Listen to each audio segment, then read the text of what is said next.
একদিন দুই ব্যক্তি সফর করছিল। এমন সময় তাদের খুব ক্ষুধা পেল। একজনের কাছে ছিল 5টি রুটি, অন্যজনের কাছে ছিল 3টি রুটি। এ নিয়ে তারা খেতে বসলো। ওই সময় তাদের পরিচিত একজন ব্যক্তি পাশ দিয়ে যাচ্ছিল। তাকেও তারা খাবারের জন্য আমন্ত্রণ করলো। তিনজন একসাথে খাওয়া দাওয়া করলো।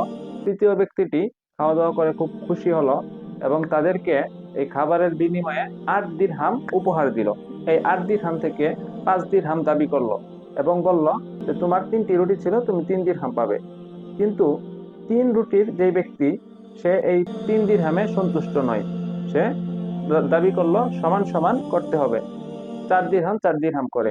এ নিয়ে তাদের মাঝখানে ঝামেলার সৃষ্টি হলো।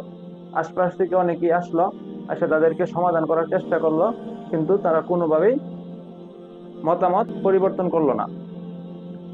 এমন সময় তাদেরকে আমিরুল মুসলিমিনের কাছে নেওয়া হলো। আমিরুল মুসলিমিন প্রথমে বলল যে ঠিক আছে, তোমার যেহেতু 3টি রুটি ছিল, তুমি 3 দিরহাম নাও আর তুমি 5 দিরহাম নাও। এটি শুনে ওই ব্যক্তি আরো বেশি রাগান্বিত হলো এবং বলল যে এই ফয়সালায় যদি আমি মানতাম, তাহলে তো আপনার দরবার পর্যন্ত আসার কোনো দরকারই ছিল না। আপনি ইনসাফের বিচার করেন। তারপরে আমিরুল মুসলিমিন বলল 1 দিরহাম, আর ওই ব্যক্তি ভাবে 7 দিরহাম। এটি শোনার পরে ওই ব্যক্তি মনে মনে আরো ভীষণ বিরক্ত হলো।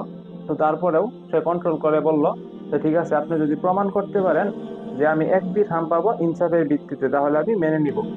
আমিরুল মুসলিমিন বললেন, শোনো, তোমরা তিনজন একসাথে খাবার গ্রহণ করেছো, 8টি রুটি ছিল।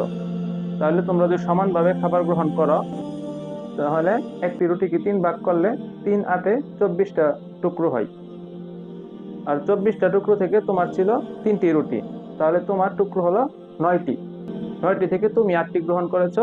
তোমার অংশ থেকে ওই ব্যক্তি মাত্র একটি রুটি, মানে একটি অংশ গ্রহণ করেছে। আর ওই ব্যক্তি থেকে 7টি অংশ গ্রহণ করেছে। সুতরাং তুমি পাবে 1 দিরহাম, আর ওই ব্যক্তি পাবে 7 দিরহাম। এটি শুনে ওই ব্যক্তি তার ভুল বুঝতে পারলো এবং আমিরুল মুসলিমিনের ইনসাফ এর যে বিচার তার প্রশংসা করলো। এই আমিরুল মুসলিমিন অত্যন্ত প্রজ্ঞার পরিচয় দিয়েছিলেন। তিনি ছিলেন হজরত আলী রাদিয়াল্লাহু তাআলা।